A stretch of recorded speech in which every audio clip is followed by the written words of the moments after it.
is what's best for business. I gotta go take a big hairy dump. Oh my God! Tonight's main event, a tag team match. Yes!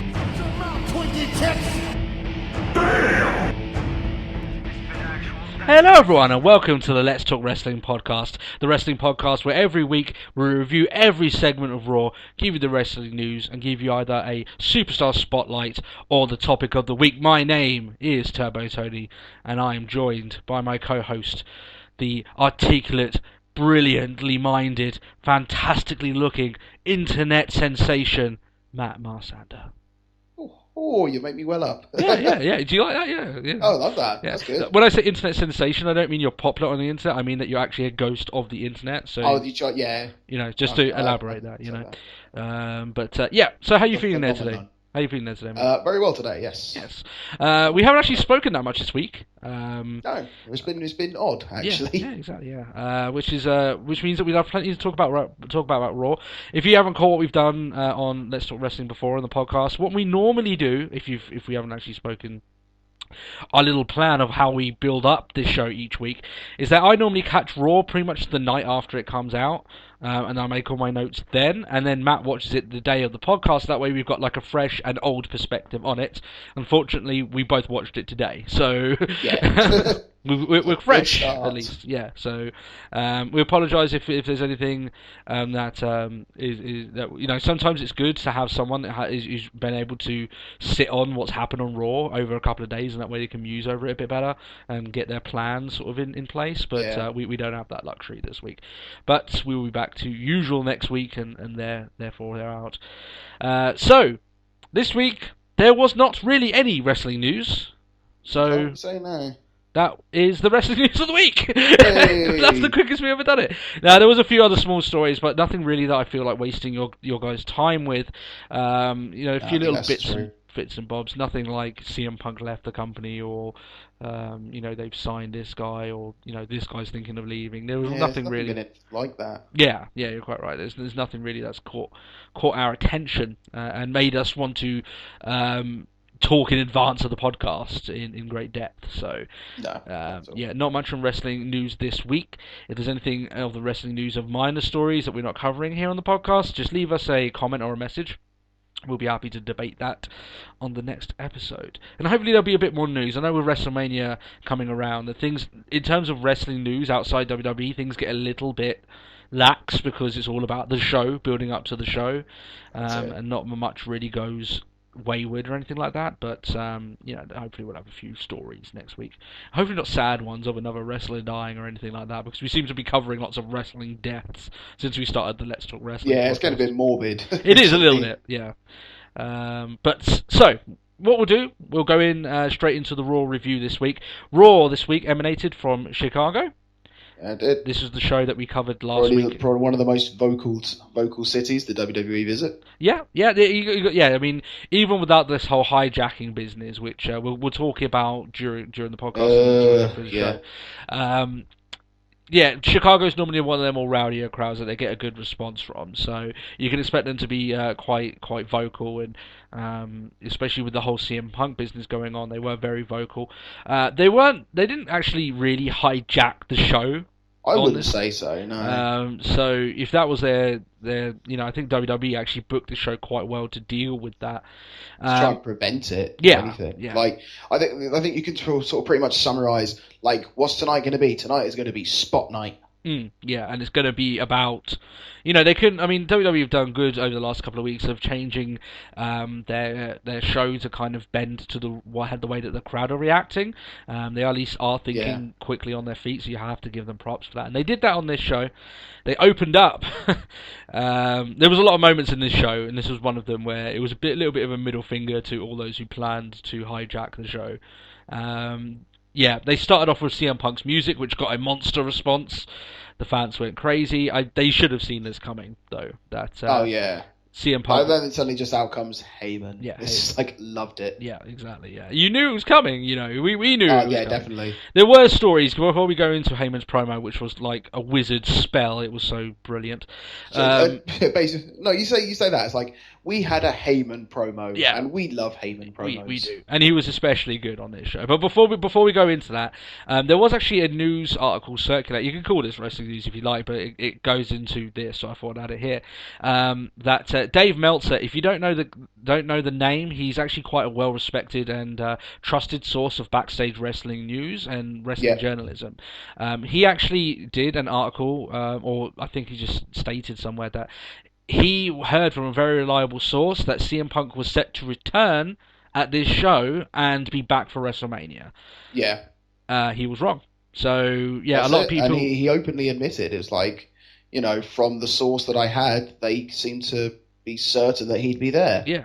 Not the case. Exactly. And Dave Meltzer isn't one of these internet dirt sheep, we'll call them that now, sites where they just put on random news just to get clicks and likes. No, this guy actually, when he puts his information out, he puts his reputation on the line.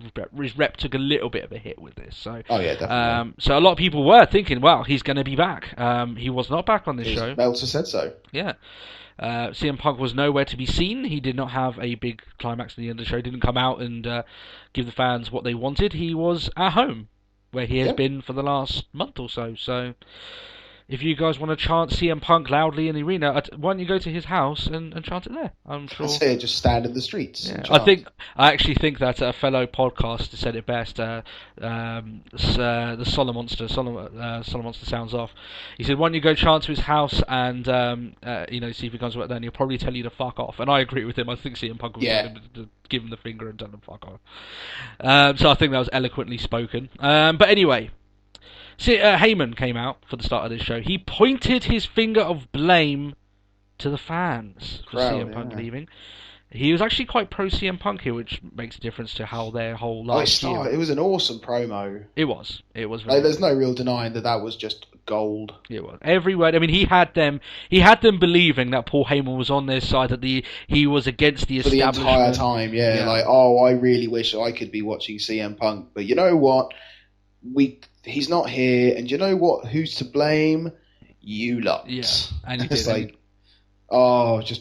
brilliant. Yeah, it was very. He can turn people, and you think that he's one of these guys that the shtick with him nowadays. He openly admits that his character of Paul Heyman and Paul Heyman as a man, he's a liar. He's a thief. He's a fiend. Well, the amount of times he's admitted that as well in promos. In promos. We're getting very tongue-tied this podcast. But in promos of past, he's like, I am Paul Heyman and I am a liar. Yeah, it's like he recently did, I don't know if you've watched it, Tony, but WWE on YouTube had the WWE inbox. Yes, I did see this, yes. Did you see Paul Heyman's one? I love it. I thought it was brilliant. Where it's just like, will you tell the truth? It's like, I don't know. Maybe I am. Yeah. Gold. Just in character always, which is fantastic. But yeah, he was like a wizard with this crowd. He was pulling them one way, he was pulling them the next, and then he dropped the bombshell of I blame all of you for CM Punk leaving. There was something that he said in his promo, which I think has a little bit of a hidden message. He did say that the CM Punk that he knew wouldn't have stepped back. He would have been in the ring proving his critics wrong. I don't know whether that's a little bit of a dig, actually, from Heyman towards CM Punk, because I know Heyman's. I don't know what he agrees with. I'm sure he wouldn't agree with CM Punk leaving. If CM Punk was at ECW and left, Heyman would be pissed. For obvious reasons, if he was on contract. So, I thought that might be maybe a little bit of a personal dig towards CM Punk. Heyman wants to see the guy succeed. He spent so long. That's it. He gave the whole sort of and he was a Paul Heyman guy, and WWE didn't like this about him, and they didn't like that about him, and so. Yeah, exactly. Giving off the entire spiel. Yeah, exactly. He was fantastic. He did the usual Paul Heyman thing, but one of the great things about Paul Heyman, he can mask the fact that he's doing the same thing, same promos over and over again. He's very good at doing that. Definitely. And he filled up it was a very lengthy promo he had, even before he announced Brock Lesnar to come out. He got a good, let's say, 7-8 minutes on the mic on his own. And when a promo is as good as this, and it's a little bit of a break. To be fair, you give Heyman time, he gives you gold. Yeah, and you listen, like I know that a lot of people on the podcast will know that I prefer matches starting Raw, but anything at the moment starting Raw apart from the Authority coming out is something good, because that's just got really monotonous really quickly. Yeah. The amount of times we had like, oh look, it's Triple H and Stephanie McMahon coming out to the ring and Randy Orton to start off the show, woohoo! And but now we didn't even see a lot of Randy Orton this week, which was good. Yeah. And I think the show, well, it's hard to tell if the show was better off for it or not, but we'll talk about his main event at WrestleMania later, because we've got a lot to say about in that. But Brock Lesnar came out anyway. He decided Paul Heyman wasn't going to talk for him. He was going to take the mic. Now, and we know that Brock Lesnar isn't as gifted at giving promos as a lot of people in the company, let alone Paul Heyman himself. That's why he has Paul Heyman as his manager, because it works. Oh, that's it. But yeah, and he took a lot of unnecessary breaks in his promo, but that's kind of nitpicky. But I think generally he was alright. I didn't think he was bad on the mic. Certainly not a train wreck that he's been the last time when he went on a rant, if you remember, with John Cena, when he was going, I know what you know, what I know, what you're thinking. John Cena was a little bit like, okay. I'm in your head, you're in my head, but as a result, I now know what you know and this and that. Yeah, it was a little bit, a little bit of Brockception for you, maybe. But his line about CM Punk got a good response. He said that a lot of people have fallen to The Undertaker. He name-listed Shawn Michaels, Triple H, and your baby boy CM Punk. Yeah, it's just like easy heat for Lesnar. Yeah, like in Chicago, pick on Punk. That's it. He said that he's basically going to conquer Undertaker, and he left the ring. It was short and sweet from Brock. It really, like I said, he doesn't really need to be much anyway with Lesnar. No, like he's credited enough as just like he's an ass kicker. And as a result, he doesn't even need to say anything. Hell, he could just turn up and just be a silent force sort of thing. I mean, just like, oh, there's Brock Lesnar. Oh, there's someone in the ring. Guess they're going to get hurt.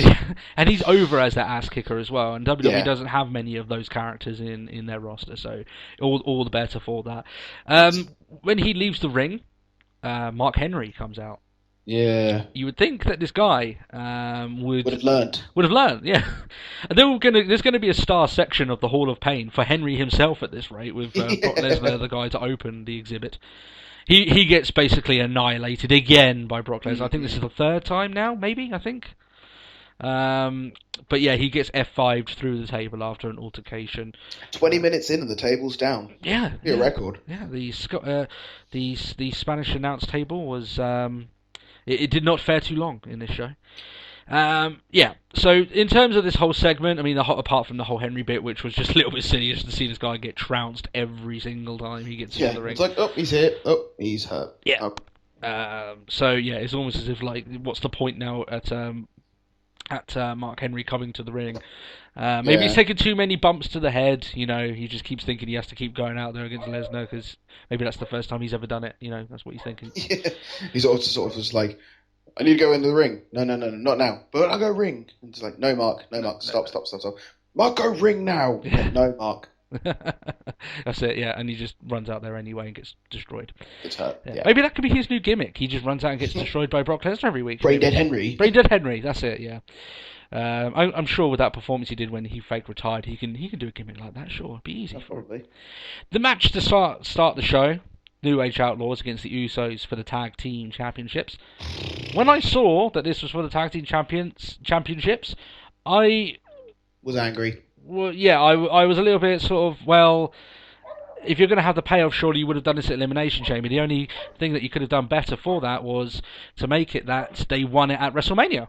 For obvious reasons. Why not? I know you're a big fan. I mean, obviously, you're happy that they won the championships, Matt. You're a big Usos fan. Anyone here who knows the podcast knows your thoughts on the Usos. Yeah. What was your thought of their title win? I wasn't pleased. I'm happy to see them with the belts, of course, but that was an average match. It was. And I don't see why they couldn't have just pushed it on to Mania. But then after that match, I was just thinking, maybe the New Age Outlaws, like I mentioned this to you in the week, maybe the New Age Outlaws don't have a Mania scale match in them. Yeah, we've been very critical of their matches since they returned.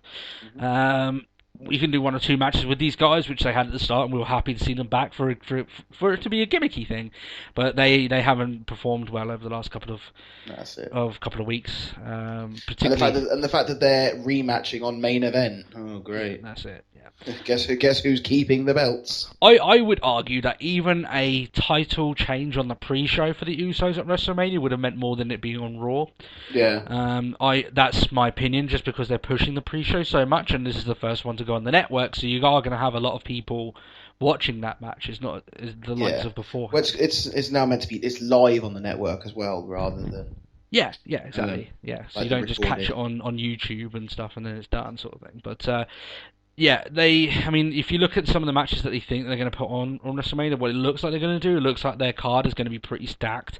And maybe they just think they didn't have time for this match, so they would do it early. Yeah. I would argue, if you were going to do this payoff, then make the pay-per-view special, make them win it at the pay-per-view. It seems very odd that they just added an extra couple of weeks. You can make it so that Usos get their win and the New Age Outlaws challenge them the next couple of weeks for the titles. You can have that, and then you can keep this feud going for as long as you needed to. But you need to be careful where you get your payoffs, and I think your payoff should be at pay-per-views. That's it. A payoff on Raw just doesn't sort of sit well. I think we're still just too old school in our thoughts of sort of titles. Like, a pay-per-view is the start and the beginning and the end of stories. Yeah. And to sort of end a story like halfway between pay-per-views, like, they won it on Raw, the rematch is going to be on main event the following, the same week. Yeah. So it's not really telling the story, it's just done now, I sort of call it quits there. That's it. It's like basically putting out a flame out quite early. Now, it was quite a big moment for the Usos. They played it up as a huge win for them, and obviously it is. They've won the tag belts. Finally, but it just seemed very odd to me that you'd have this payoff here on this show. Maybe they wanted to build up WrestleMania. Now they've got a lot more people maybe watching the product before WrestleMania. We know the few Raws beforehand building up to WrestleMania. They do get more viewers. But then you're going to get that regardless. I don't think a tag team title change is going to change any of that. No. And it makes you wonder what have they got planned for the Usos at WrestleMania, if at all. They may not even make the card, which seems like a shame considering their fan response. That they're the best face tag team they've got on the roster. And if you haven't got space the only face tag team, really. The sort of the real Americans are. Well, they are face. Well, they're that awkward heel face. Yeah. Well, we'll go into that anyway with the whole Cesaro. They're only face because Cesaro's in there. That's the only reason they want to cheer for Cesaro. But yeah, no, I think you're quite right. There isn't many other tag teams actually that are face. Now apart from Los Matadores, maybe. But when was the last time we saw them? So. Yeah. Anyway. We saw them get eaten by the Wyatts. That's it. Oh yeah. They got consumed. Yeah. Cannibalized. We haven't seen them in Sin Cara since, so maybe they were actually eaten. Maybe we were right. We were just playing around, but Jesus. Road Dogg before the match anyway, he said that Chicago was not worthy of his catchphrases. Another WWE fuck you to the crowd, which I thought, fair enough. If you're going to try and hijack it, then they won't give you what you paid for. That's it. You can listen back to last week's episode about our thoughts about the apparent hijacking, which never actually happened on this show. Not evidently. There was a lot of CM Punk chants through the entire night, though, and I was quite happy. There was only. I did get a bit annoyed, even during the Usos match, they were really chanting. They were chanting, but they weren't booing matches. No, they weren't booing the match at all. Well, other than Christian Sheamus. Yeah. But that was a stink. Yeah, that was a bit of a stinker, yeah.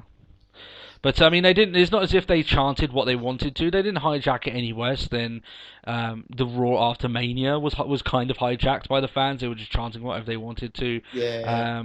Or any of Randy Orton's main event matches, that get hijacked. There wasn't anything like that. So, yeah, this match didn't get any of that sort of treatment. So, and the entire show was pretty much the same. Lots of CM Punk chants, but there was nothing negative. And for that, I guess, you can chant for CM Punk. We said you could do that, but if you boo other people, that's when we had the problem. So if this was their plan all along, just to chant CM Punk, then it was not really a hijack, but we'll go into anyone because WWE played that into their storyline. That's it. We had Big E versus Cesaro. It would be Big E's first match of the night. He pulled double duty, if you can call it that. Really, it wasn't really double duty. Well, it wasn't really. Yeah, I wouldn't count the second one at all. I mean, you couldn't even add his two matches together to make one match the way that it worked. Essentially, Big E and Cesaro was the same spot as last week, except the match was much. It was finished much quicker. And it was of lesser quality because of it, which is fine. I mean, I don't want to run a really great match and have that spot again where they screw up at the end, which they did. Swagger comes in and gives Big E the DQ win just as Cesaro looks like he's getting on top, and they're building towards the Cesaro face turn, and definitely. I think this payoff for this particular face turn is going to get closer to WrestleMania, which makes more sense. I hope it's at WrestleMania, to be fair. Yeah, so do I. I mean, want to see Swagger. I want to see Swagger hurt. Yeah, I mean, let's face it, Cesaro, he's going face. You can't stop the fans cheering for this guy, and he's being more and more face every single week. He's pandering to the crowd a lot more. When he goes for his big swing, he's looking at them, he's getting them riled up. That's not what a heel does. He hasn't been acting like a heel. Especially, which sort of jumping an hour or so.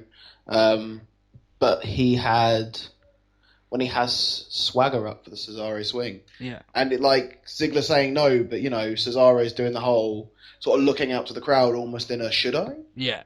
He's not looking to Coulter anymore, he's looking to the crowd.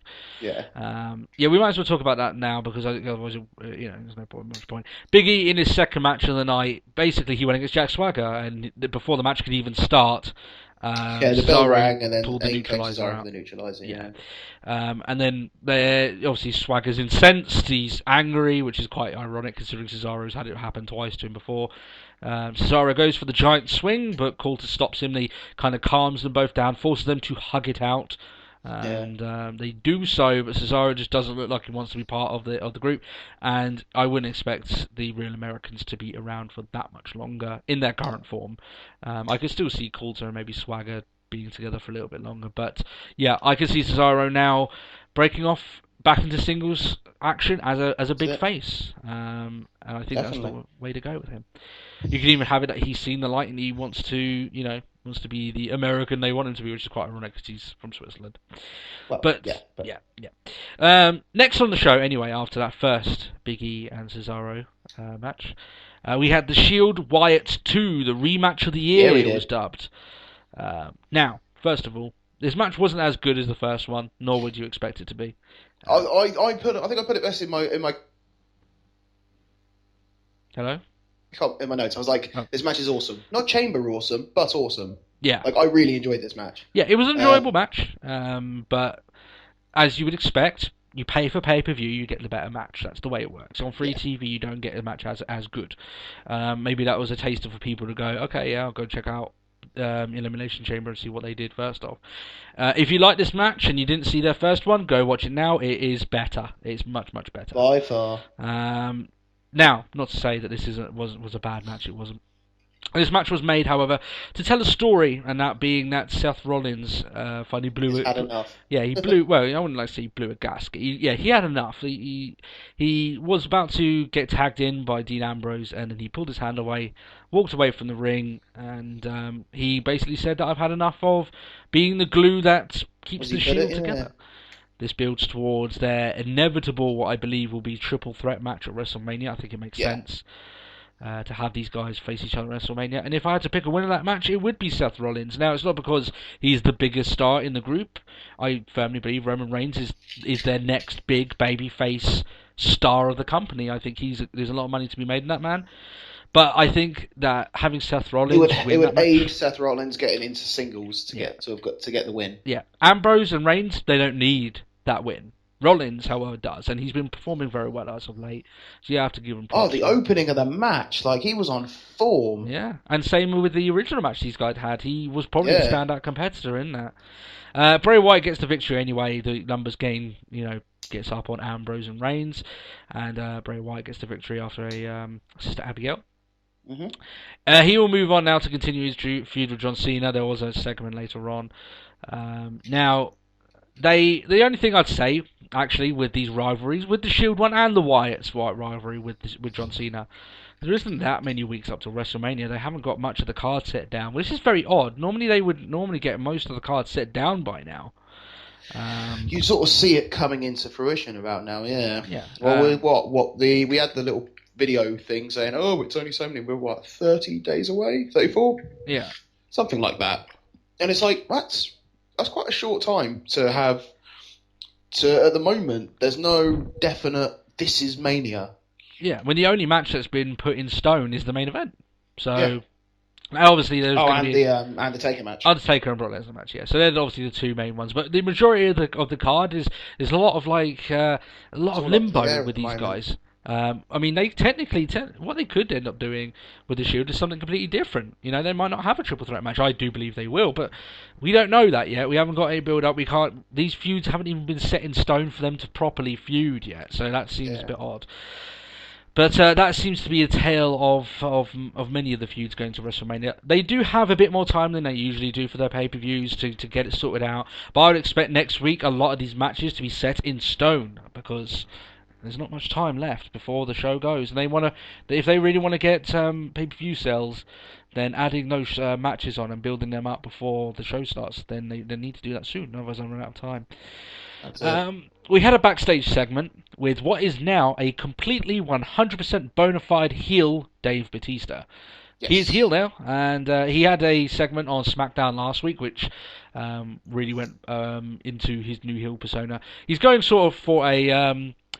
he's going pretty similar to like the Authority. It's just like, you cheer for Daniel. Like, is this what the WWE's become? Like, you cheer for Dan. Like, this isn't TV. This isn't comics. Like, Daniel Bryan isn't a superstar, sort of thing. He's a puny guy. He's got in all fairness, I think that.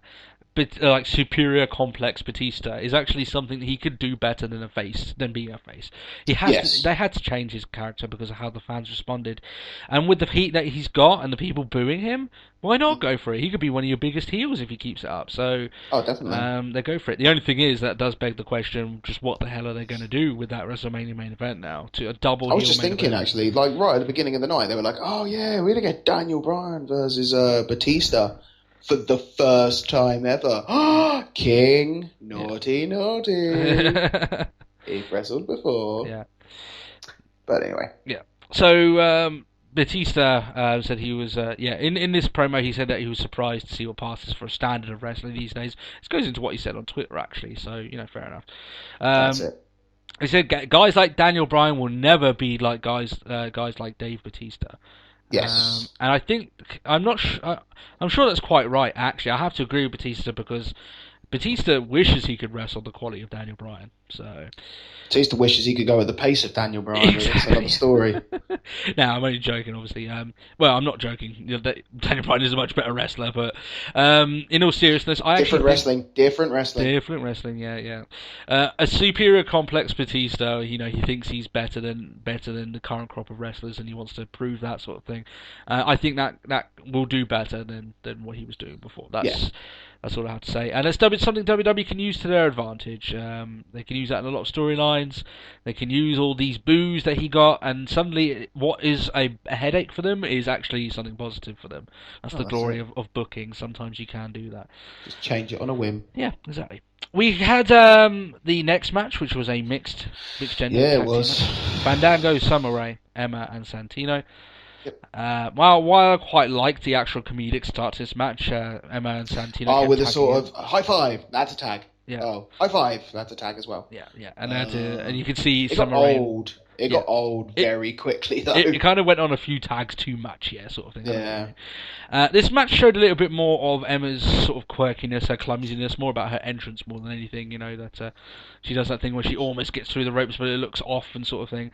Her character is fine as long as WWE do their best not to kind of cross what is a really thin line with this character. They could make this really gimmicky and bad really quickly. Yeah, and that's they're really trying to sell the fact that she is a klutz, rather than if they get it wrong, then she'll instantly just she's just an idiot. Yeah, and people will turn on her. Now I think she's got a lot more chance than a lot of the divas coming in. She is a great wrestler. She has talent. But and I firmly believe you saw more of her wrestling style as well. Yeah. That's what I mean. With this one, you actually saw more of what she actually does in NXT, but there just wasn't enough time. in this match, which is the bane really of any woman trying to make I think we should have lost the actual Divas match and given that time given to this more one. time to And I would be inclined to agree with to Emma and Summer Rae. But considering that match later on had nothing really to it provide, no. But I mean, you've got two girls that's like, oh, NXT. It's like the place where everyone has to come through NXT. These two have come through NXT, and have we seen what they can do? Yeah. No. Oh, what do you mean? Like Summer Rae and Emma. Oh, well, they had a match in NXT, and it was pretty decent. No, they've had a match in NXT. There's like people on Raw, like the Raw crowd. A lot of them probably still don't watch NXT. Yeah. No. Okay, I agree with you in that sense, yeah. And it's like, oh, they came through NXT, it's our developmental ground. Great, you do. And in the eyes of like someone who doesn't watch NXT, they really think they're doing a great job at NXT. Yeah. So, yeah, you actually quite hit it on the nail of the head there. Yeah, you look at NXT as like black and white. We said this last week with the Emma Summer Rae match. They had a singles match, and then you look at the Emma Page match. It's a 3 out of 10 match with a 9 out of 10 match. They're completely different. Yeah. And because they get more time. That match was a good 15 minutes long. The Page Emma match on NXT during the Arrival event, and this one was probably less than maybe about 4 minutes, and that's in an intergender tag team match, no less. Yeah. So that kind of tells you the story there. Now, Emma Santino did get the win in this match, but the key is with her, they've got to let her wrestle, they've got to make her seem competitive, and yeah, you can have a quirky character, but the reason why people got behind Emma is that they knew that she could wrestle. It doesn't matter how clumsy and quirky she is. When it comes time to wrestle, she can wrestle, and that's the main point with it. You can kind of get behind her quirky, clumsy character because you know that behind that you're going to see good quality wrestling. The problem is we haven't seen good quality wrestling from her because they haven't given her the chance to. So yeah, that's the only issue with that. It was just ended too quickly before it would become anything really, unfortunately. And there was more clumsiness from her afterwards. She was trying to give Santino hugs but kept missing onto the turnbuckle and stuff. But yeah, and then it looked like a really awkward, like it almost looked like he was giving her a tilt-a-whirl hug. Yeah, I thought for some reason he was going to give her a backbreaker or something. Yeah, it was like, what the hell? But yeah, that's the only thing I could think here. Are they going to have Emma and Santino do this for 6 months? It's going to get old very quick. Yeah. So that's the only issue with that. Sheamus and Christian continue to probably quite a poor segment of this show. This is a match we've already seen to death recently. Okay. That stunk. Actually stunk. And, I don't know if it's not exactly a boycott or a hijack of Raw, but, we got a boring chant and a this is awful chant, and it was... Some wrestlers just don't have a lot of chemistry. Now, I think that Sheamus and Christian aren't one of those guys. I think they do have a little bit of chemistry. But it's not the same chemistry that Christian and Randy Orton had together. Randy Orton and John Cena don't have chemistry together, but John Cena and CM Punk do. Some wrestlers just do. Some wrestlers just don't. This seemed like a match of two wrestlers that had no chemistry together. It just didn't really work. And like I said, I mean, in terms of the crowd, we've seen this match already. Why do we want to see it again? We saw it last week. It. Unless it added any type of new stipulation. No, it was exactly the same. And it makes you think, are they going to build up to a WrestleMania match for these two? Please, no. I've already seen these guys wrestle. The one thing I quite liked is there was you got quite a lot of crowd response on the kickouts. Yeah.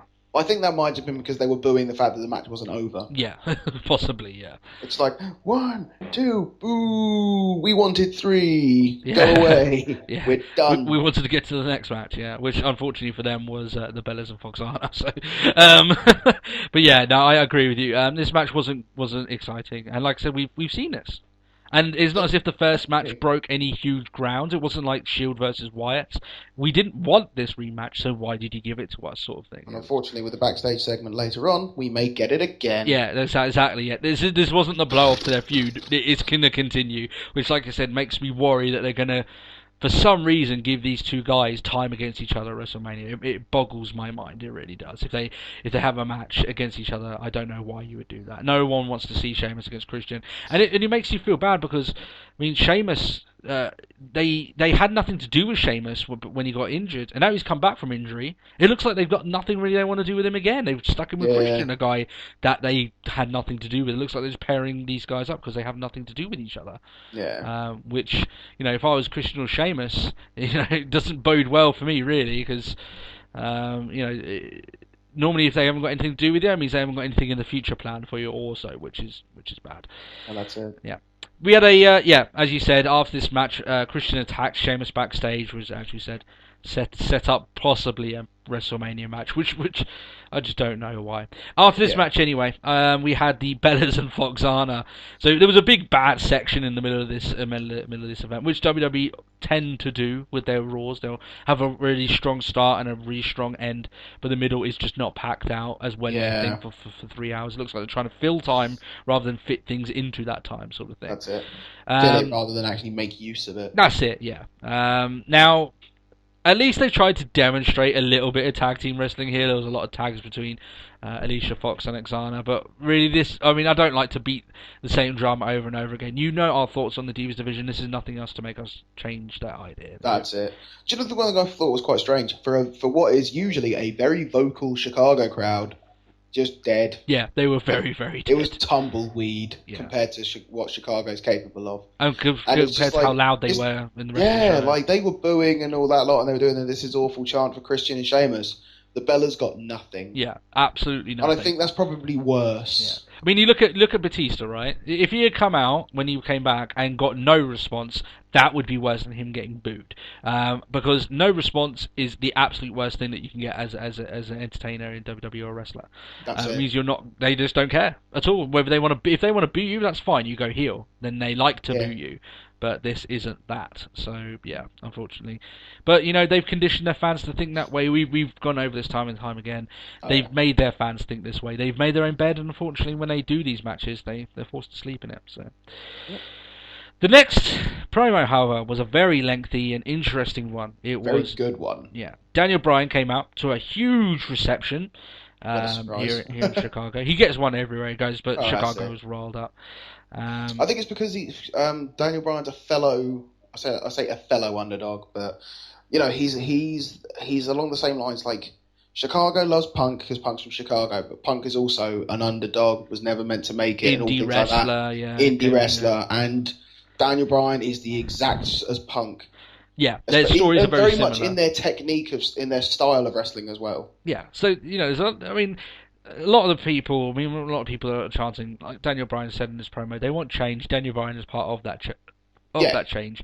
Now that change from bigger guy to smaller, better, stiffer wrestler has been gradually going over the last couple of years.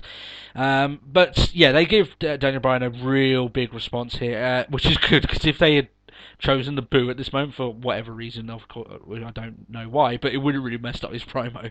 That would have just killed the entire segment. Exactly, yeah.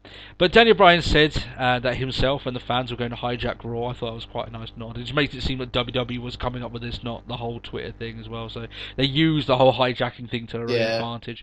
He said that he will either face Batista or get a response from Triple H. I thought Batista was just going to come out, and obviously that would be the more reason to boo him, because he's not getting really what he wants.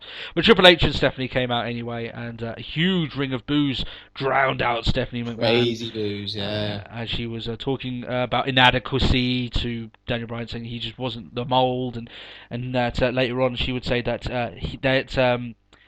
that they made Daniel Bryan, that they gave him the ring to wrestle in. Without us, like without my family, like you'd be sort of sit on an indie circuit. Nobody would know who you are. Nobody would shout your name, sort of thing. Yeah. It's like, of course they had to go for that way, didn't they? I mean, Daniel Bryan, when she finished her little statement, she didn't even acknowledge her, which I thought, that's quite funny, because the last person to not acknowledge her was Dusty Rhodes. Now, he did it a bit rougher. He put his hand in her face, but you look at what happened to Dusty Rhodes after that. He got his job back, and what is he doing now? Nothing. Yeah, I haven't seen him on Raw since, I don't think. Or he would never be in a segment with Stephanie McMahon. And at that point, he was GM of NXT. Yeah. Who's GM of NXT? JBL, yeah. So the whole segment of this segment was basically Daniel Bryan demanding a match from Triple H, and Triple H was he fired back, saying that it was the excuses era, that Bryan is just a B+ guy. Now I reiterate what I said last week. It's really hard for myself to get excited for these guys having a match at WrestleMania, because the fact that Triple H should want to fight Daniel Bryan by now. He shouldn't look down on this guy. The only way that this can have a payoff, if they keep looking down on Daniel Bryan, is if he shocks them and beats Triple H in basically a squash match. But Triple H, we know that he's not going to have a squash match at Mania against him. You earn it with Triple H. Yeah, exactly. He continues to keep saying that there's no match, and he orders Bryan to leave the ring anyway. Bryan says that the ring belongs to the fans, and Triple H goes one ahead and says everything in the arena belongs to them. So anyone who bought a ticket to that Chicago arena is now slaves. Anyone in the ring, around the ring, like if it's in this arena, it's mine. Yeah. So apparently he now has Chicago slaves. So interesting. You know, I didn't realize actually how rich Triple H and Stephanie McMahon are. If they can buy people. I've now bought out 13,500 people. Yeah, I mean, to be fair, if you can do that, I don't know how Daniel Bryan's going to beat him. You know, maybe you can have a 13,001 handicap match. Gauntlet match, yeah. The Triple H slaves against Bryan at WrestleMania. No, we're obviously joking. But yeah, he basically says that Triple H make me leave the ring. Kane is called. Bryan attacks him, but then. Security breaks things up. I thought this was going to lead into a Batista match, but that would, in fact, be later on in the show. Yes. Stephanie McMahon was going a little bit ballistic, saying, "Get him out of here." Now, like I said before, I thought they were literally just going to pull that part because, like, get him out of here, like, get him gone. It was like I was half expecting get him out of the building, and I was like, we're not getting the main event now. Yeah. Okay. Weird. Yeah. Odd. But I think the like I said with this, but considering how close WrestleMania is, by the time after Elimination Chamber came round, I would want Triple H to want to fight him. I want these guys. If you're going to have it, you need to have like a blood feud. With how Raw ended, I think we are going to get it. We are going to get the match. We know that. That's the way it's going to go. But the fact is, in terms of how far this has gone and the way that they're treating Daniel Bryan, in terms of they're looking down on him, I think that should have been a month ago. Right now, in terms of the storyline leading up to WrestleMania, you should have these two guys have a blood feud. You want them to kill each other at WrestleMania the way things have gone. Yeah. But Daniel Bryan doesn't come off this guy. I mean, if he's angry, he'll stand there and he'll take whatever they have to say, sort of thing. Even if he is a bit of a rebel. But he's not like, if you were told Stone Cold Steve Austin to do that, he would have stunned you. It's a different face. But like I said, I would want these two guys to be fighting each other, to be personal between them. But it's just not there yet. They seem to be like a month back on where the storyline should be, which seems a bit odd to me. Which kind of goes with the theme that we're talking about, that a lot of the cards and everything building up to WrestleMania, it seems like things are. It's still very empty. Yeah, it seems like they're kind of catching up on themselves, sort of thing. Yeah. But I'm sure they'll get it. Obviously, everything's sorted out by WrestleMania. Of course, they will. It's the one show they have to get right every year, and 9 times out of 10 they do. But yeah, it just seems a bit odd that things aren't progressing as quickly as they should be at this point. Oh, that's it. The pre-show panel was back. We had the likes of Booker T, Hacksaw Jim Duggan, and Alex Riley. He hasn't got a saying, so I can't do any saying it. So yeah, actually Riley got on the show this week. So I know he was actually allowed on the actual panel. Yeah, and he even had something he could say on the show. I think that was quite shocking, really. He was given time to talk amongst the greats. I mean, if you think about it, the general wrestling fan must be wondering where the hell has this guy been the last 2 years, 3 years almost. I think to be perfectly honest, the current generation of wrestling fans is, who is this guy? Yeah, and rightly so. I mean, he hasn't exactly been featured on prominent Raw, for, like I said, years now, really. So that's it. Not since Miz was champion. Take that into account.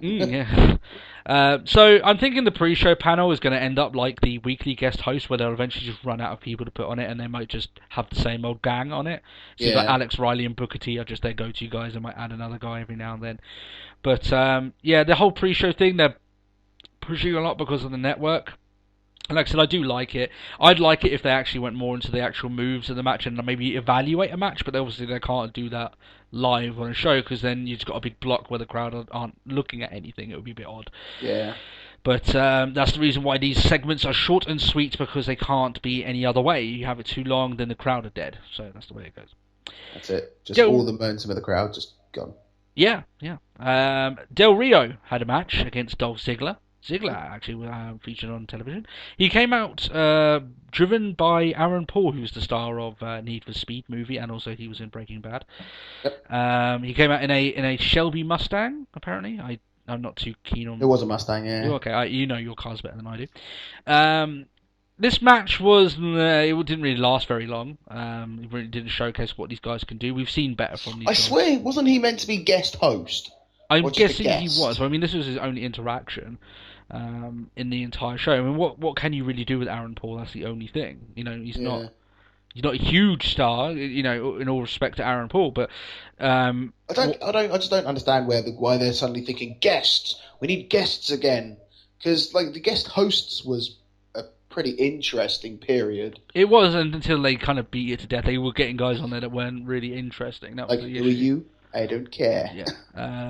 Now, when we think of the guest host stuff, we think of like Bob Barker and Bob Barker was the best, and like the Muppets and Seth Green. Remember, he had a match. Seth Green, Hugh Jackman. Yeah, they were the ones. Hugh Jackman was good. They just ran out of people. I think maybe it was just too awkward for them to actually get people to keep. Now I'm just remembering the backstage segment between Sheamus and Beaker. There's our YouTube look back for the week. Go and look at that segment because it is quite good. That was gold. So anyway, in this match, they basically had a very, very sped up version of any of their matches they had before. Ziggler kicked out of Del Rio's kick that's beaten him a lot of times. The one that actually beat him for the title back a long time ago now. Yeah. Ziggler actually got the victory. Aaron Paul gave him Del Rio a distraction. And Ziggler landed a zigzag and got a win. I wonder what Del Rio's thinking that he's jobbing to what is essentially... I mean, I like Dolph Ziggler, but he is a jobber now. He goes out and he loses to people. That's kind of what he does. Yeah. Now, I'm glad that Ziggler got the win, but I have seen enough of what they've done with Ziggler not to put this up to anything. They've proceeded to expertly bury Dolph Ziggler on television. Unfortunately, yeah. His fall from grace after he won that title is pretty extraordinary, and really not a lot of it is his fault. I know he said some bad things towards the company, and he actually said some stuff and he's getting a little bit more reckless on Twitter now. Orton as well. Yeah, but I mean, I would be pissed off. I mean, the guy performs well. He just Do you remember the match that he had with Edge? Yes. For the heavyweight championship. Yes. What a match! Yeah. And now look at him. Exactly, and it's a bit sad. Obviously, we're big fans of Dolph Ziggler, but it is what it is. Except for when he was a Spirit Squad member, I don't care about Dolph back then. That's part of the reason why we like him now, though, wasn't it? Because he came from such a stupid gimmick to win the fans over.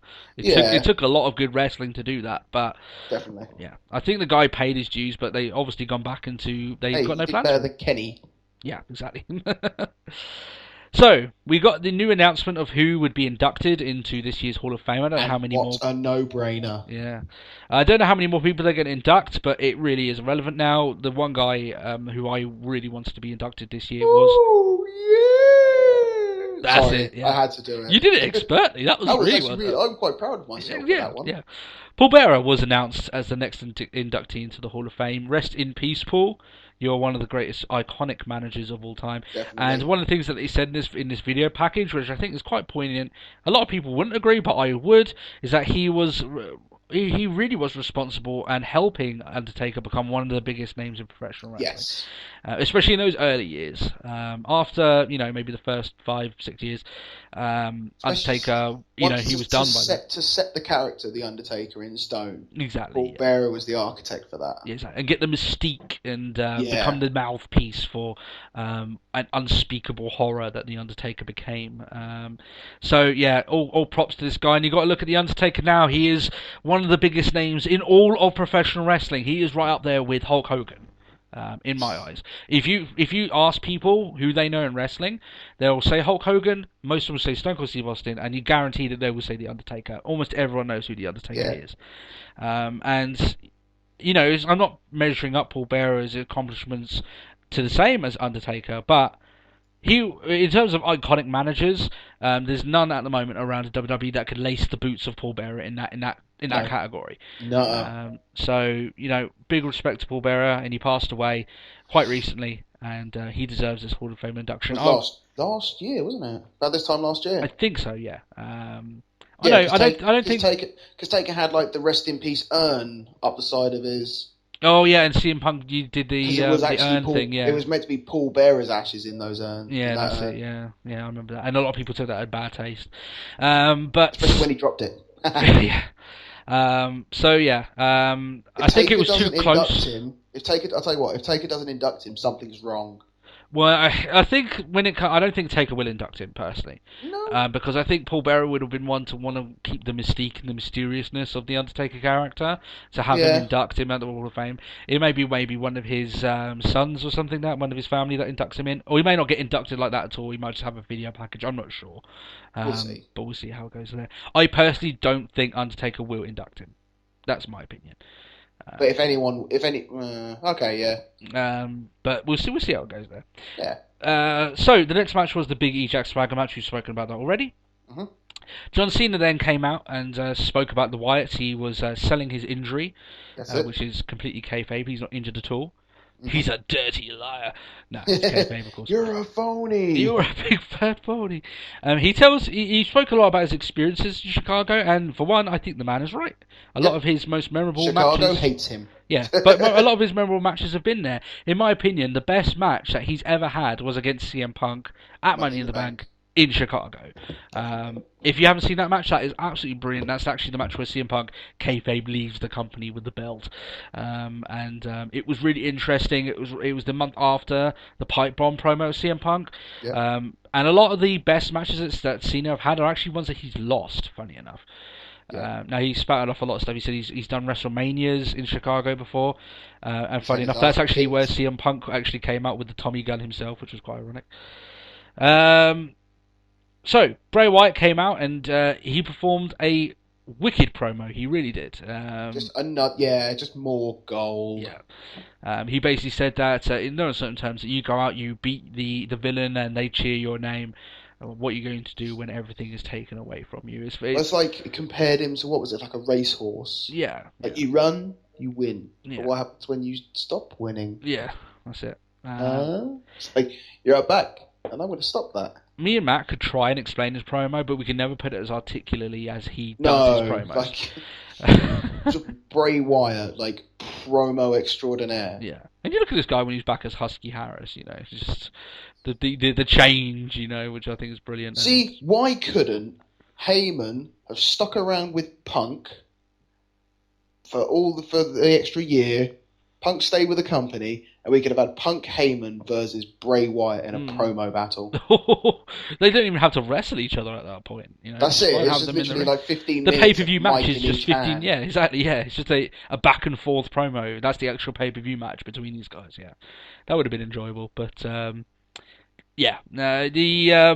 the Wyatts, Bray Wyatt here was superb, as he always is.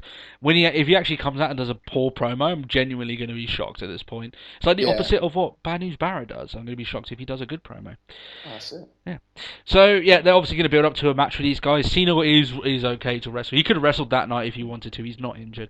But, he's going to face Bray Wyatt at WrestleMania. And I'm looking forward to more interactions with these guys leading up to it, personally. So. Yep.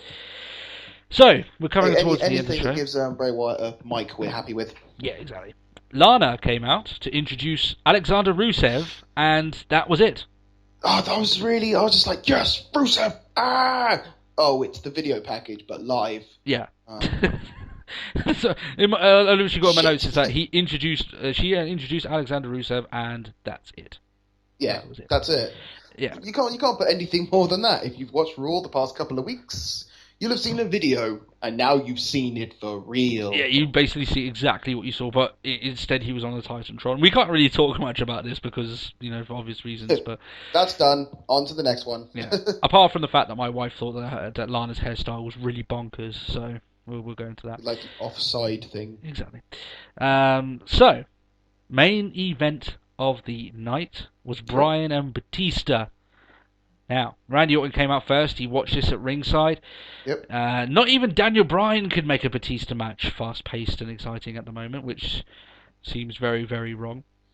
This match was very, very slow-paced, and not a great match between these two.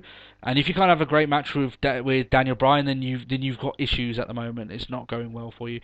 If Batista doesn't improve, we could have, and I'm going to go categorically on record for saying this, the biggest main event failure in WrestleMania history. That's right, yeah. This match between Orton and Batista could actually be high. It will probably get booed out of the building. Easily, yep. So no one's going to care who wins this match.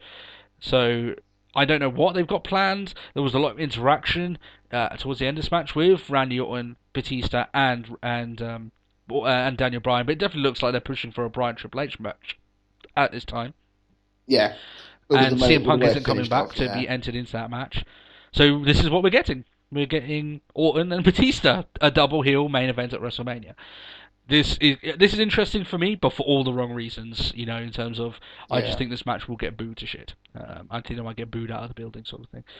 Now, towards the end of this match, Orton interferes and gives Daniel Bryan a DQ when he attacks Daniel Bryan, then gets ready to RKO Batista, but then Daniel Bryan basically gives him a knee in the face.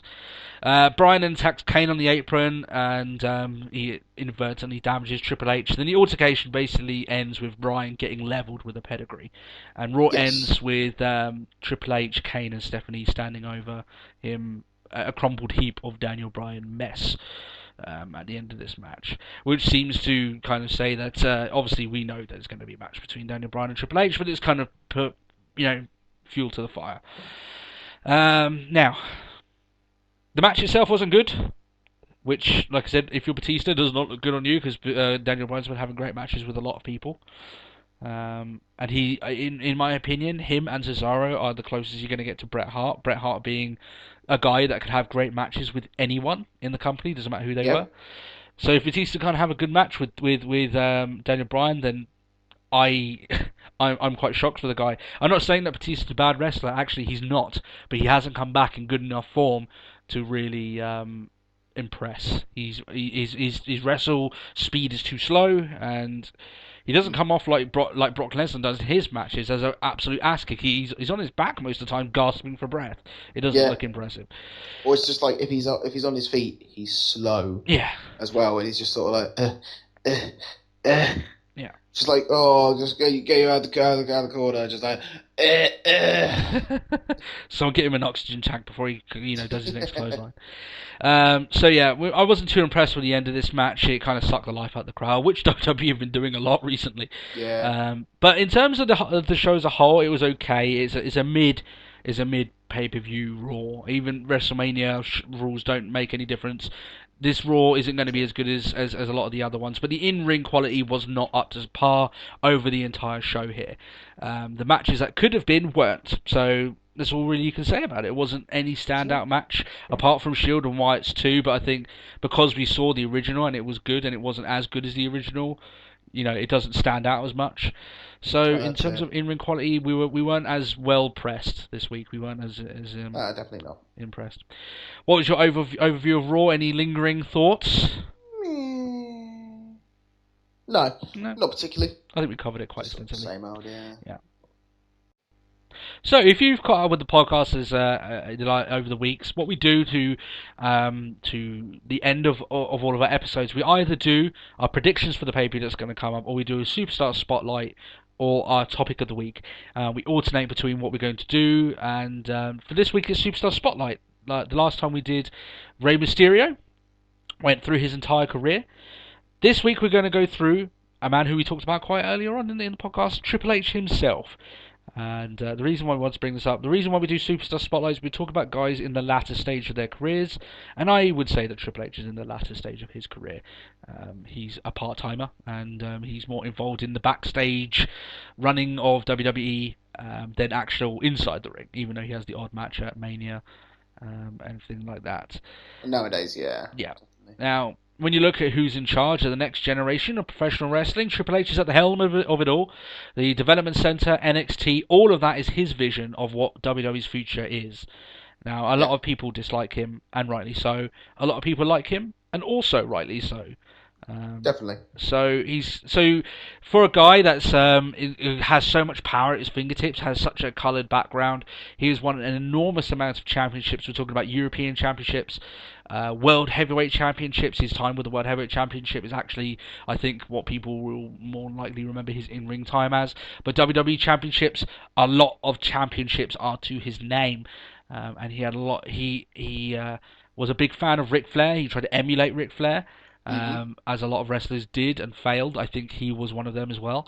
But he spent a lot of time with the Nature Boy for his career. That's it. We're talking, well, not necessarily training, but you had Evolution, And it's obviously just a lot of idolising. And there's always the chance to backstage as well. Yeah. I think Triple H was clever with just sort of like to sit back and listen. He did with the likes of Ric Flair. And a lot of people give this guy stick, but definitely towards the start of his career, there's a few people he credits a lot with his career, and you can tell that he carried over the wrestling values that they had. So we'll go through his career. Just a brief top to bottom of what he's done, where he is now, and some of his biggest moments, and some of his more controversial moments, because he has had a lot of them. Now, he was trained by Killer Kowalski being a legend of the golden era of wrestling. Yeah, he trained a lot of people, but Killer Kowalski's even trained newer age people as well. Yeah, Sandow was trained by Kowalski. Yeah, exactly. Yeah, so there's a lot of his fingertips are over a lot of the prime of wrestling ribs, shall we say? Yeah. Now Triple H has said in a lot of interviews that he adopted a lot of he learned a lot from Killer Kowalski, not just of in-ring ability, but how wrestling should be done, kayfabe, business, booking, or lots of other stuff. He adopted a lot of his wrestling values. He actually started his television career of wrestling in WCW, funny enough. He was known as Terrorizing. That's it. Terrorizing. Terrorizing that's it. I forgot. Yeah, of course. I was thinking when he was... Oh, what was his name? The Blue Blood. Not the Blue Blood, the French Toffery. That is the Blue Blood. All right, yeah. When they were just like, because your name sounds French. Surely you must be French. Like, I don't know a single word in French. Oh, yeah, that was his first. Yeah, I mean, with Terrorizing, he failed to gain any ground. He was subsequently let go by WCW, and then he joined WWF. And yeah, he was the character you said there, Hunter Hearst Helmsley. He was the eloquent guy who who's prim and proper, much different from what he is nowadays. Definitely. He gained a fair amount of, well, I wouldn't like to say stardom, but he got a bit of momentum as that character. But it was only when he aligned with the likes of Shawn Michaels and formed D-Generation X that he Shawn actually Michaels wasn't in the original D-Generation X, was he? Yeah, he was. It was him and Triple H. No, the originals. Yeah, he was part of the originals. Yeah. Now it started off with just Shawn Michaels, him and China, and then they obviously got lots of other people. Yeah, and then everyone else came in from there. Yeah. So I mean, if you remember that infamous promo where they actually started up DX, it's those two, and you can go back and look at that now. Jean-Paul Levesque. Yeah, that's it. That's it. Yeah. So he changed his name at that time to Triple H. That's when he started being known as Triple H. He kind of dropped the blue blood gimmick and the prim and proper. He was more of a brawler now, and he eventually, after Shawn Michaels he had his issues with WWE. Remember, he lost his smile and stuff like that. He started coming out of Shawn Michaels' shadow. He eventually, this is over quite a period of time, but he beat Mankind on Raw. To capture his first WWF championship, and then it was known that he was a singles competitor from there on out. Mm-hmm. Now that was just the first of many championship title reigns that he had. Now he was on the ascendancy. He was quite big at this point. He had won a lot of WWF championships. He was against the likes of The Rock and Stone Cold Steve Austin, night in, night out. But he tore his quad, if you remember, when he was just on top of WWF. Many feared, and legitimately so, this is not kayfabe at all, that he would never wrestle again, and it was quite likely that he wouldn't. It was a very, very bad tear. It was like straight off the bone. Yeah, he will. A lot of people said that they were shocked to see him even come back at all, let alone in the speed that he did.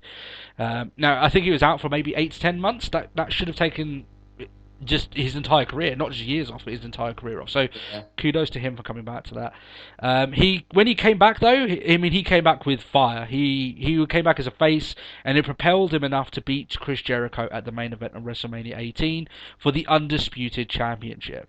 The problem with this match is that the fans did not care. Now the reason was this match took place right after Hogan versus Rock, and they were burnt out. They had nothing left to give to Triple H and Chris Jericho, which is a theme that we said before with Triple H that kind of carries through his career. He's tried to do what others have done, sort of thing, be better than them, and then or have big matches, but they just haven't really paid off. So after that, anyway, he didn't stay face for long. He turned heel. He formed the stable known as. Go on, Matt. Do you know? Yeah. Huh? He formed the stable known as...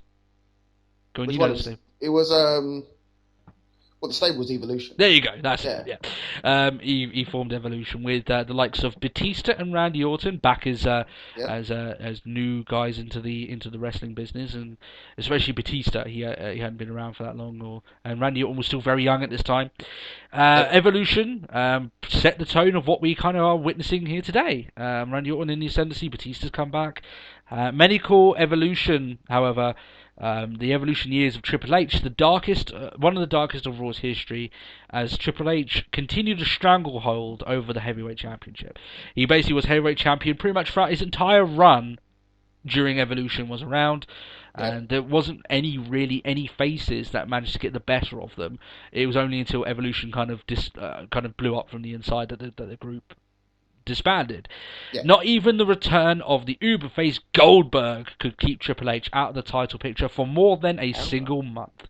So a lot of people put this down to Triple H having his say over what was going on, and he was champion. If he lost it, he got it back in the next month. So that's it. Sort of like the turnaround time is like, I want gold. Okay.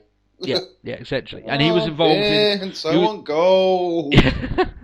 It became very odd to see the guy without a title belt, and he got it back very quickly. If you remember, he lost it to Randy Orton, and then he got it back from Randy Orton a month after. So, he lost it, to Chris Benoit at WrestleMania.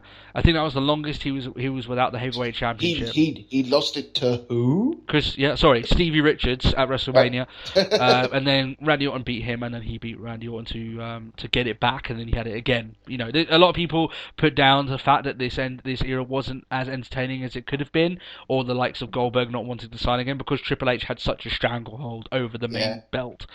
And the Heavyweight Championship at that time was the main belt, because that was the one that was on Raw. That's it. Seems completely alien to what was going on nowadays anyway. Yeah. Evolution blew up, leading to a return of DX in 2006, which arguably was the most fun and entertaining years of Triple H's career. Yep. This is the uber comedic, uber face D-Generation X with Shawn Michaels. And I've actually got a DVD set that chronicles their entire run as that tag team. It is amazing. It is amazing. It was very comical. The likes of dumping feces on Vince McMahon and the Spirit Squad. The amount of squash matches they had against the Spirit Squad was quite funny. What was it? They had that... that elimination, you get locked in a cage. Yeah, they actually. That was awesome. Yeah. They actually locked. They actually shoved Vince McMahon's head up Big Show's ass during this run, which seems so different to what the kind of stuff we get now. But it's hard to think that actually that run. Kiss My Ass Club. Yeah, but that run is almost 10 years ago. Oh, Coach. The the party out the back. It's like, we're not going to let you in. Oh, that's right. Let's have a barbecue. Yeah. The likes of Candice Michelle under there and Layla, under the table. That's it. Yeah. So quite vulgar moments that we would not see nowadays. I think it's safe to say that was the closing days of TV-14 Raw. TV-14, yeah. They'd already moved into PG by that point, but I think this was probably their last blowout. Pun intended. So, an injury, again, by Triple H forced him to break up from DX, and Shawn Michaels went on to face John Cena at WrestleMania for the belt that year. When he came back from that injury, he kind of didn't go back with DX. He came back as a singles competitor. He had a very, very high-profile feud with Randy Orton. They put a lot of money into this, including him throwing Randy Orton through his own house window, if you remember that. Yes. Oh, wow. Yeah. I completely forgot about that one, but the proper where Triple H turning up at the house and that was good. Yeah, they had some pretty epic moments. The police actually involved and everything. Yeah, they if you remember, they had the time where he RKO'd Steph and gave her a kiss in front of Triple H. That's a really good promo. Yeah, that was an awesome time. It was like they were building up to this huge blood feud, but the actual match itself was very, very sort of pedigree done sort of thing. Cookie cutter. Yeah. Yeah. It was just very, very meh. It was almost like okay, that's all. That was it. Sort of thing, which is kind of a theme of some of the Triple H's matches throughout his career. When he gets that WrestleMania top spot, it's not him stealing the show. If the match is good, and if it's not, that's he's part of that as well. Yeah, there's a reason why he was never called Mr. WrestleMania. Yeah, exactly. Yeah. Now he had a pair of great matches with Undertaker at WrestleMania, when he became more of a semi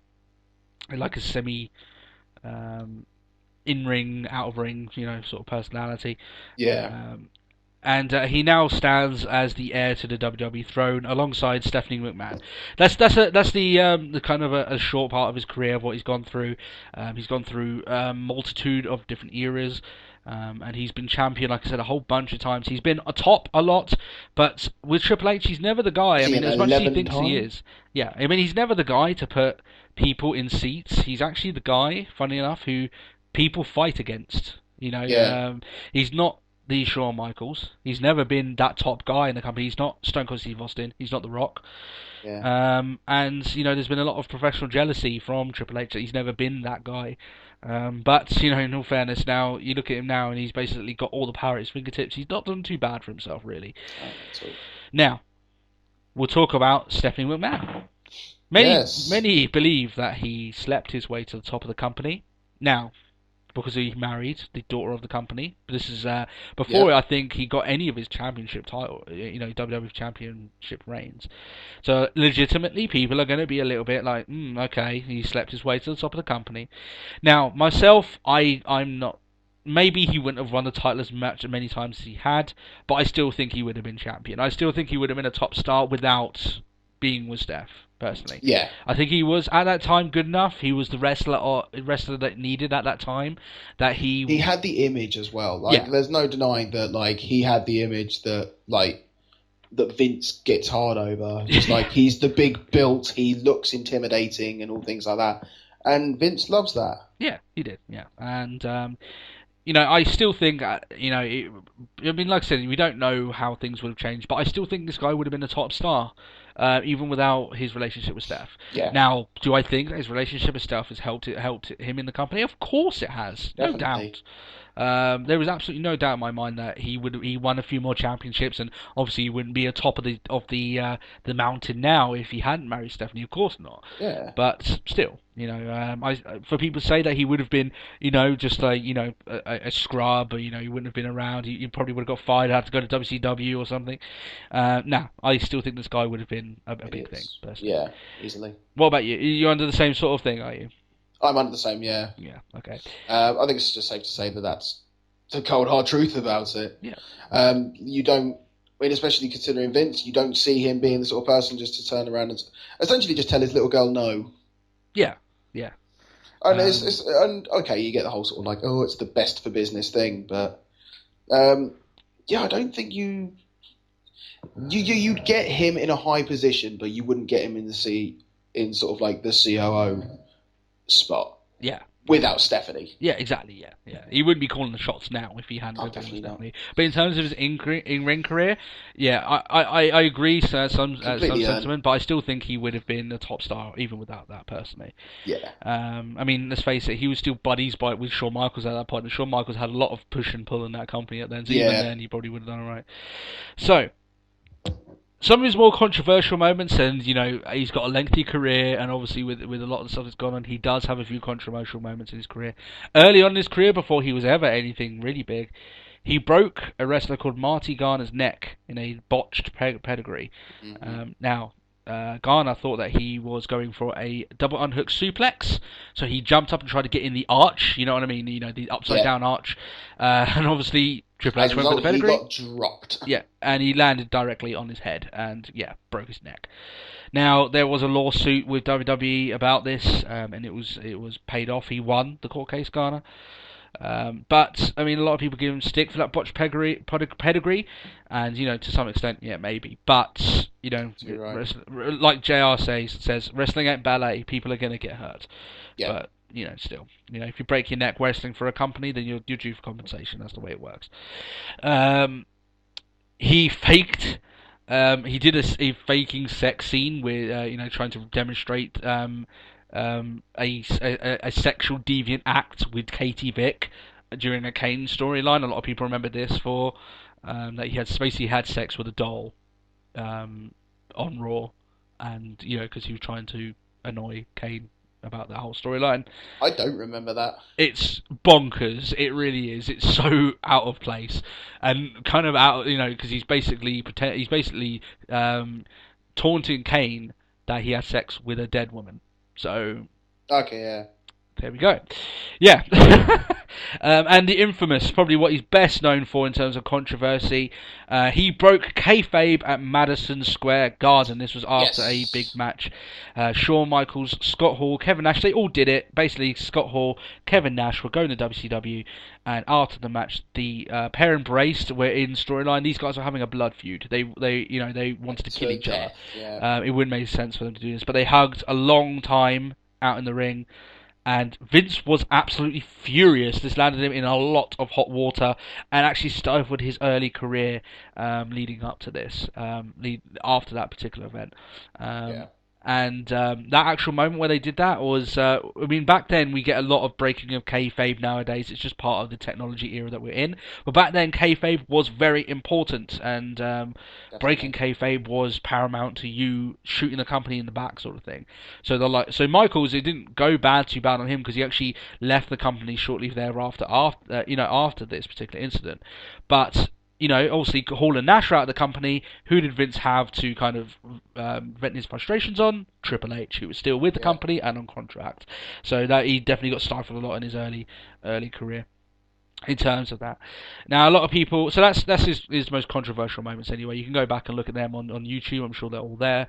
Or look at any of the articles that go around this particular areas. There's actually more involving Triple H, but they're the most bizarre and strange and most impactful ones on his career. Now, in finality with this whole segment that we're doing here, many have questioned his wrestling morality, the fact he's buried a lot of people. You look at the likes of Dolph Ziggler now. I mean, you can't really put it down all to him. Vince still has a lot of say. You see all these memes, don't you? It's just like, this is my shovel. Exactly, yeah. Now, I'm sure that he stifled a lot of careers during his time as a wrestler, but he comes from an era. Now, I don't want this to come out as me defending him because I don't, I know for a fact that he's pushed people over to get where he is now. He's stabbed people in the back. He's played office politics, if you can call it that. Yeah. But find me a top star around that era who didn't look after themselves at that time. I don't condone it, but I'm not ignorant to think that he was the only person who acted like that. So just to think that Triple H is this guy who is really evil and he does all this stuff behind the scenes and he's so snide, well, yeah, maybe, but it's not as if that wasn't out of the norm for that period of wrestling. Yeah. And you look at the people that we have now that aren't willing to scratch and claw their way up the ladder to try and get to that point. If they had one person do that now, then they would be top guys. In fact, a lot of people just don't do that anymore. It's the way wrestlers have changed. The era has changed. But back in that time, you look, Stone Cold didn't want a job to Brock Lesnar, so he walked out of the company. He looked after himself. This is what a lot of people did. Now, was he right to do that? No, he wasn't. And he would be the first to agree with you. But that was what wrestlers did back then. They had to look after themselves and their character. And it was them selling the tickets, not WWE's name. Yeah. So that's the big difference with that. That's my only thing. Like I said, I don't condone a lot of the things that he's done, and there is a lot of stories of him going behind people's back and making sure their push gets stopped, or not wanting the likes of Mankind to get big, even though Mick Foley actually gave him one of his best matches of all time. But still, Triple H is a guy. He's probably the most prominent named wrestlers around. He was never the top guy, but his longevity is actually quite impressive. His list of championships, the controversy that surrounds this guy is quite impressive. It's quite an interesting read if you were to go through his entire career. What do you think people will remember Triple H for? Do you think they'll remember him as the wrestler or as what he is now, or do you think I think they'll remember him as he's leaving it. You would think that you remember him as he is now, sort of thing. Yeah, like how he'll leave the WWE. Yeah, I mean, let's face it. I mean, a lot of the older generation have almost given up on the franchise. I know a lot of people who's like, I used to watch it, and all things like that. And it's like, yeah. I can understand why. Yeah, no, I mean, I'm on the same boat. Now, a lot of the stuff that he's doing, like I said, stuff like NXT, the stuff that we rave about, that is stuff that's his vision. That's stuff that Triple H has spearheaded. So you have to give him props for that. But at the same time, there's a lot of negatives with his career, but there is a lot of positives. And let's face it, he could end up leading WWE into a new golden era. There could be the point he could leave it down a stinker. It's either or. It's going to be interesting considering he's going to be at the helm when Vince eventually passes away. I know it sounds morbid, but it will happen eventually, and he'll take the reign, yeah. And that'll be the first time that you haven't had Vince McMahon in control of that company for a good 30, 40 years. Yeah. So, that's quite interesting to have there from there. And this guy will be at the helm of it all, so it'll be quite interesting. Is there anything else that you want to add about that, or anything that you want to add about WWE this week at all? Because I think we're nearing the end of the podcast. I've got nothing really to add, no. Oh, I think we've... I think it's safe to say it was sort of... drawn it to its conclusion. We have. We always wrap it up nice and good, don't we? That's it. So remember, if you're in that Chicago crowd, I'm really sorry that you've now been bought by Triple H. I hope that you get released. Yeah. I hope maybe that your government comes and gets you out. Yeah. It seems like quite shocking, and I hope that if you're going to the next show next week, you don't get made into a slave as well. Slave. But yeah, I hope you guys did enjoy the podcast this week. If you're new to the podcast, why not subscribe? You can catch all of our episodes every single week, and sometimes we do extra ones to catch you unawares. If we're thinking of anything that we want to talk about, or our pay-per-view reviews normally go during the middle of the week. If you enjoyed the episode, if you're new or you're one of our subscribers, please leave us a like. You help out the show. And it's always nice to us to see the likes on there, and that way we can get more pumped up for the show. You always like the numbers going up. That's exactly, yeah. And I know you guys have been subscribing and you've been watching the videos. I'm seeing the numbers go up, so I'm quite appreciative of that. I know Matt is too. Mm-hmm. And we'll be back again next week to give you all the wrestling news. We'll do our topic of the week. If you guys got any questions for topic of the week or just in general, leave a comment or send us a message on our YouTube account, or just, like I said, comment where appropriate. I'm sure I'll get back onto that. But apart from that, I hope you guys have a great week, and we'll see you again next time. Catch you soon. Bye-bye.